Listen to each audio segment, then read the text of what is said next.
Hello, it's Penny Billington here to say welcome to Tea with Druids, and I hope some people join me soon. It's not tea tonight. Unusually, it's a very weak coffee, but it all goes to wet the whistle, so that's good. So love to Philip and Stephanie on their travels, and Philip, come back soon to share your thoughts on Monday nights, and many thanks to Matt Baker. I was especially glad to see his Tea with Druids because we were both at the Obod Summer Gathering, and he and I sort of thought we would have a cup of tea, we would chat about Druidic things, there'd be lots of time. There was no time. There was time only to wave in the corridor and graciously acknowledge each other. So, of course, it was lovely to see him have his full half hour and hear more about his work than I knew before. It would be really nice if someone would just come in with a comment so that I know that some people have. Yes, thank you very much. Greetings from Newcastle. Sonia, I never doubted you. Sweden. Solstice blessings from Scotland. There's an island here that I'm fiddling with this thing. Northamptonshire, Pender Island, sunny London, Cambridge. Let's find someone from somewhere else in the world. Germany, there we go. Nascot Wood. London again. Mount Shasta, Wales, Runcorn, Ulster. Brilliant. Okay, everyone's very prompt tonight. I wonder if it's because we've been doing so many things, we've got very efficient at going bang, bang, bang, one thing after another. You're very welcome. Thank you for joining me. So, I thought I'd start with a bit of show and tell, because my grove, the Ash Grove, did the online ritual for Obod yesterday, and we had this banner behind us, and I thought it would benefit from a bit of explanation. Everything's symbolic, of course, because we're Druids, aren't we? Here we are. Here's the height of it. That is the ash tree that we actually hold our ceremonies under. Now, as we come down, you can see just here, what do we got here? Glastonbury Tor that so many of you visited. The Ash Grove on Bride's Mound is very near Glastonbury Tor. Then we've got this interesting piece of landscape. Look, here we are. Here's the Somerset Levels, and here is the hump that is called Bride's Mound. That's where we meet. And here we are back to the levels. So there's an actual raised part of the ground that's called Bride's Mound. Tradition said that Saint Bridget came here in the 4th century, and certainly excavation definitely states that there was a monkish community that probably predated Iona. But we put something special in the landscape. Look, Bride's Mound, the hump of land, was called by an Edwardian occultist Bride's Salmon, because he was very into the Celtic mysteries. So we've put Bride's Salmon. Here he is. There's his head. There's his body making the mounds, and there's his great big tail growing in amongst our ash grove roots. And that's the story of our banner. Of course, the rainbow, we get so much sun and rain on the levels. We get a lot of rainbows. And here is the earthy rainbow mirroring the celestial rainbow. And there's the story of a bit of show and tell to start with. You might think that I'm rattling rather, going along at express speed. And a lot of people might find that they're doing the same thing, because midsummer, not only people who came to the Obod gathering, which was just a welter of wonderful opportunities, so that you were going from talk to lecture to dance to ceremony, for a walk up the Tor, back down the Tor, trying to find some food, off for another dance. It was wonderful. And the Eisteddfod was superb. But it takes weeks, I find, to process this stuff afterwards. Now, if you weren't at the Midsummer Gathering, probably with having a body and being intuitively linked to the rhythms of the earth, you've still probably been speeding up and doing more and more. Of course you would. If you're in the northern hemisphere, the weather will prompt you to go out and work in the sun and make as much, get as much value from the sunlight hours as you possibly can. So just as we come up to midsummer and we're thinking, I'm meant to be full of energy because it's sunny and it's wonderful and the days are long, and actually I'm beginning to feel a little bit enervated, really. And just as we feel that, bang, along comes the solstice, a message from our great celestial teacher to say, stand still. It's not saying, do what I say, it's actually saying, do what I do. And like the good teachers say, stand still. Process what's gone before. Think about all the things that you've done. Just sit quietly with your cup of tea and enjoy being quiet and still and really appreciating all these lovely golden minutes that we have. Now, in the order, it's quite important to do this from a spiritual point of view, because in the order, Dave as Pendragon, Dave the Bard, will draw Excalibur, the Order's sword, and will say that the sword of will and the depths of the lake are there for us to access their wisdom whenever our lake is stilled. And if we're rattling all the time, though that's quite good fun as well, if we're rattling all the time, our lake is never stilled and everything is skittering around on the surface. That's fine for fun and japes and for a lot of our everyday life. But as spiritual beings in a human body, we really need this time to settle down. The sun's telling us to do it, and we have a wise teacher on the earth. And the teacher at midsummer is a solar tree. It is the oak. So I'm using this elemental candle, if I can find.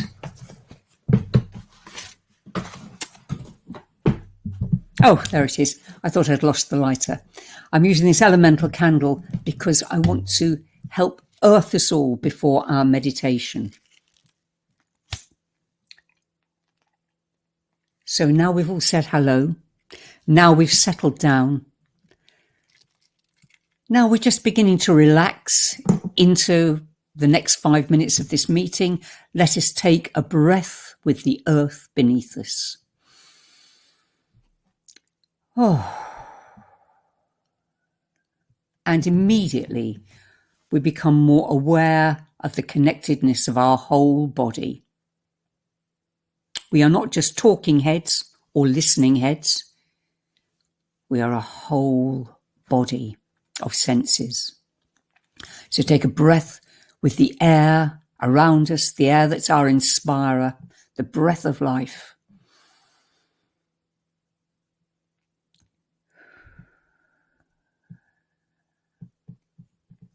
And take a breath with the waters all around us, the green, the waters that purify our green lands, and also the waters of the sea that no matter whether we've come from Portugal or London or the Netherlands or Arizona, the seas that connect us all in a great community of like-minded souls. Take a breath with the waters around us.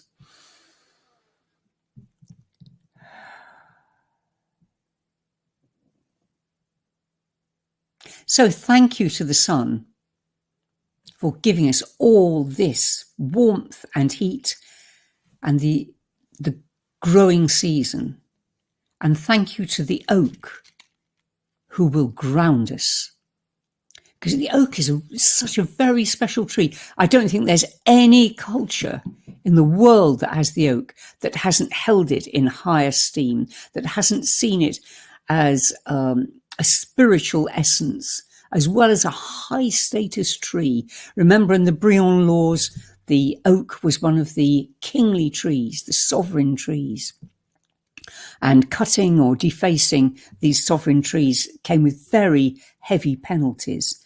The oak is also the portal, remember? Remember, when our lake is stilled, we can sink down. We can access ancient wisdom, and the oak can become the portal through which we can access that wisdom, if that is the route that we choose to take. As spiritual beings, we have a variety of routes that we can take to spirituality, sinking into the body, going down into the lake, sitting with an oak. In a moment, I'd like us all to sit with an oak. The oak is a strong support for us all. The oak is a doorway to spirit.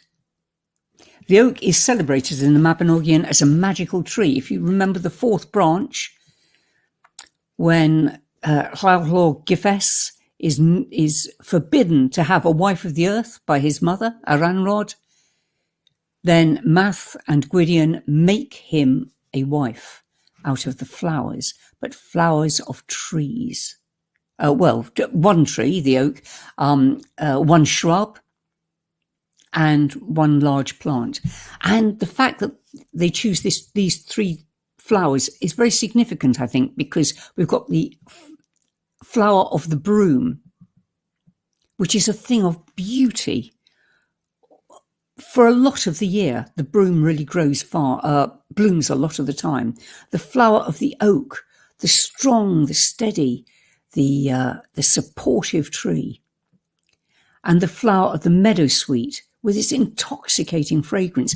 But these flowers don't necessarily come out at the same time. The oak is over before the meadowsweet comes out. So I like to think this tells us that this was a complicated magic that took quite a few weeks for Math and Gwydion to come. Now, at the end of the story, when Clay, I'm sorry, I'm dreadful on Welsh names, when Clay is injured and becomes an eagle, a solar bird, where is he found by Gwydion?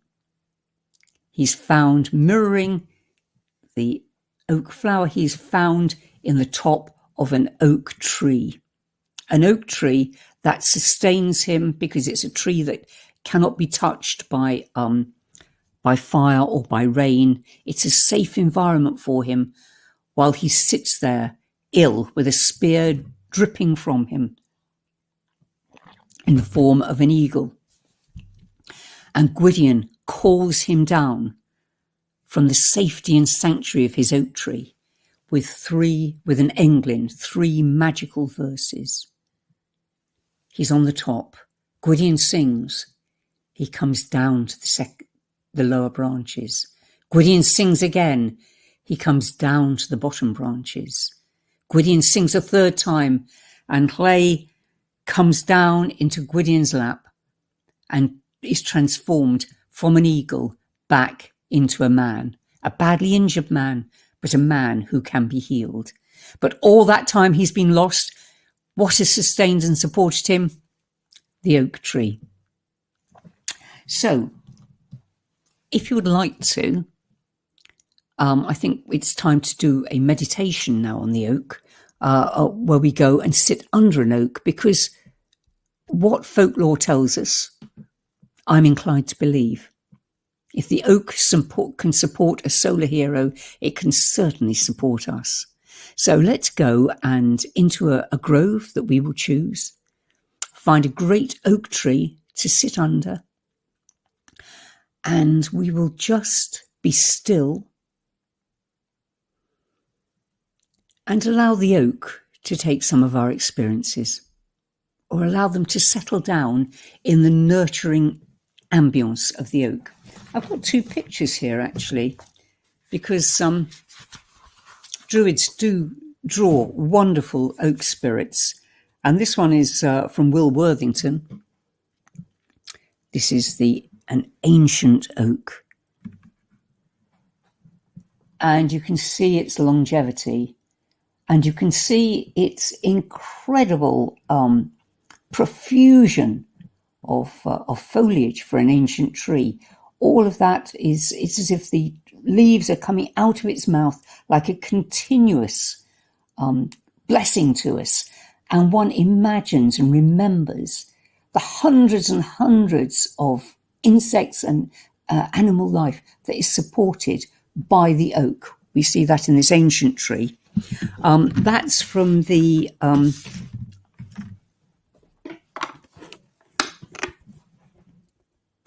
Green Man Tree Oracle. This one shows the actual spirit of the tree in a different way, and this tree has horns on its head, reminding us that the oak often old oaks often become stag oaks. That is, they have foliage and then they have dead branches above, like stag's horns. And here is this a very different looking, quite a young looking spirit. And can you see that his hand is beckoning to us? His hand is beckoning us in, as if to say, I'm here. Just come. Just be still with me. So, if you're willing, let's take up that invitation and gently, in your own time, allow your eyes to feel slightly tired, so you'll be happier if they're drooping. You can look at this candle, or you can actually close your eyes. Feeling safe and secure, you just let your imaginal senses come to the fore. Allow the outside world to become less important to you. Breathe yourself down deep into your body. Breathe yourself into your senses, into the sense that there is a magical and very real inner space. A place of enchantment where you can walk for your rest and refreshment. And with that thought, find yourself in that place. Perhaps walking round your grove, perhaps in a forest, certainly seeing the evening sun of midsummer, and knowing that soon it's time for you to vigil until the setting of the sun to celebrate this season. The air is soft and mellow, and you see a huge ancient oak tree, its deeply furrowed trunk, its high canopy, great stag's horns of dead branches above.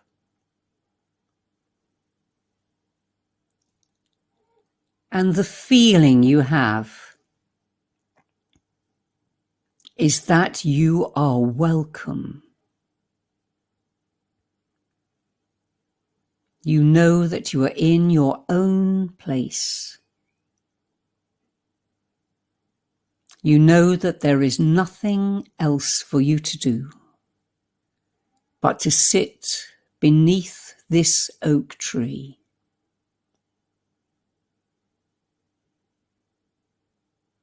It's incredibly comfortable. You might even have found a green velvet cushion ready for you. Or the moss or the grasses might be especially comfortable. You can lean back with your whole spine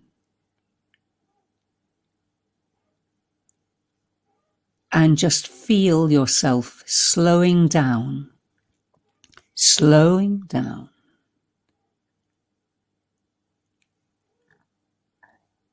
And once again, breathe out and slowing down.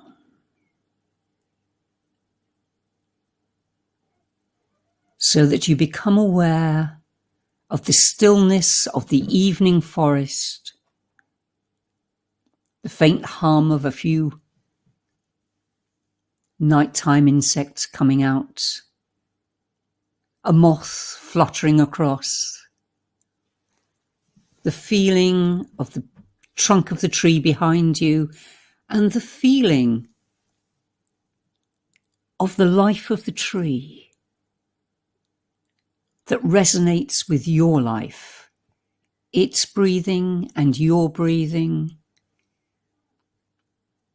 its sap rising, your blood flowing, its lifespan, your lifespan. You and the tree in complete harmony. Just enjoy this feeling.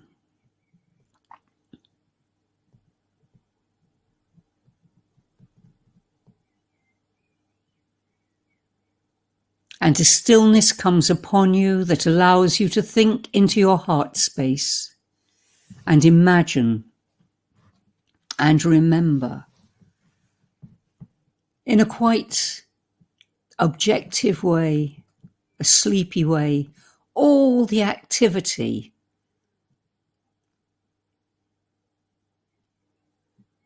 of the previous month,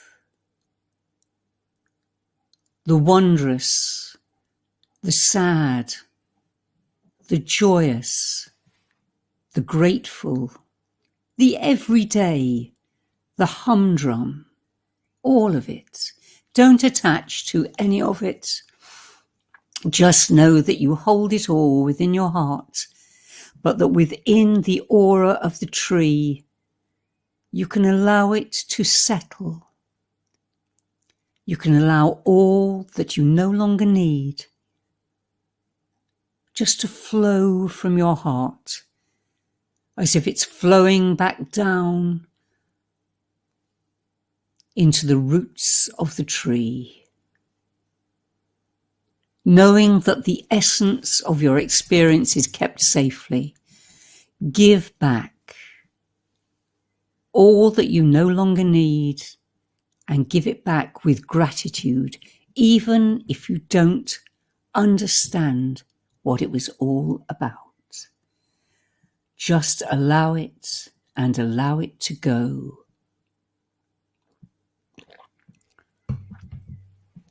And hold on.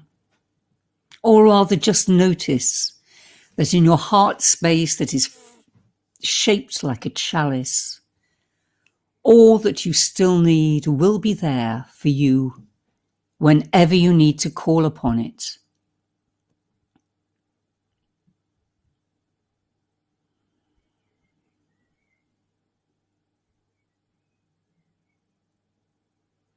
The evening birds, the birds of Rhiannon, are singing.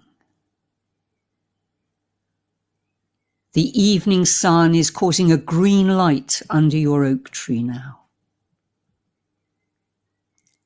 And you feel the heart space, the chalice space filling gently with green golden light.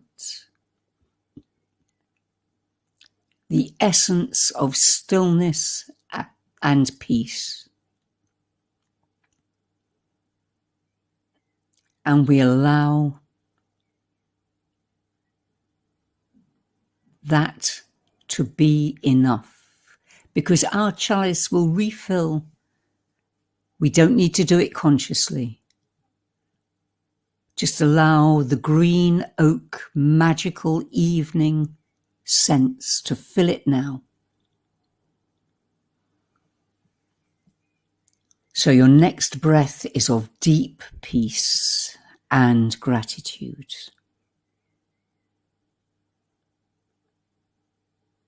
We are still like the solstice, and we can return to the oak tree and become still again whenever we wish.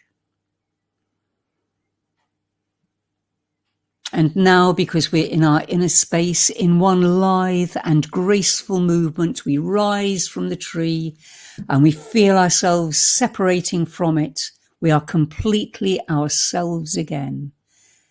And we turn and we might hug the great trunk, the great protector, and thank it for its support.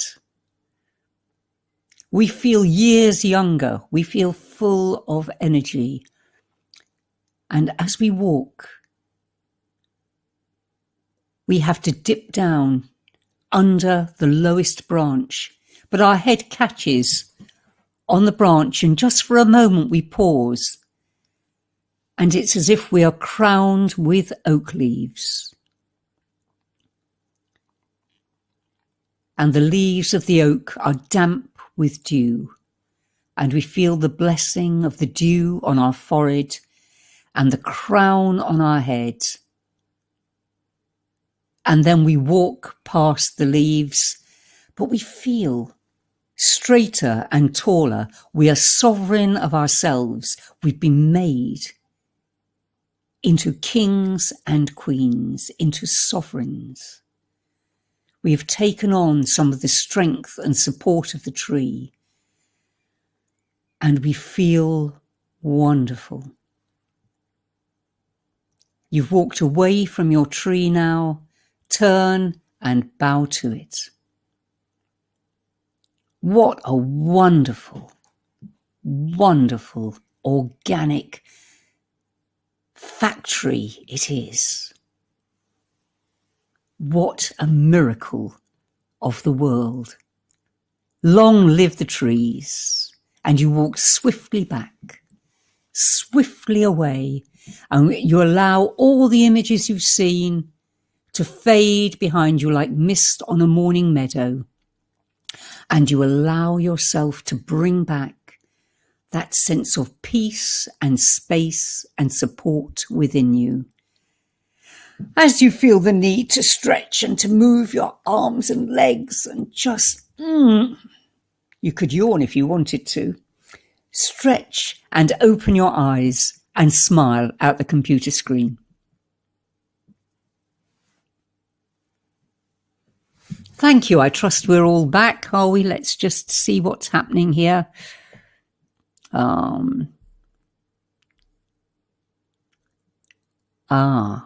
Lovely. There are some very, very beautiful messages about memories of oak trees. Now, from this Tree Angel Oracle by Fred Hageneder, he's the one who gives the tree spirit with antlers.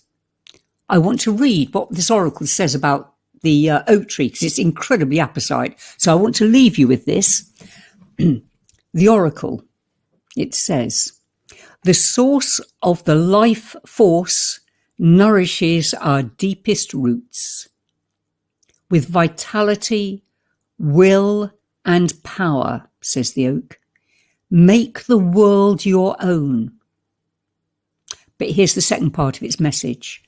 But soft, hear the secret of success. Care for those in need. Bring tenderness where emptiness once ruled.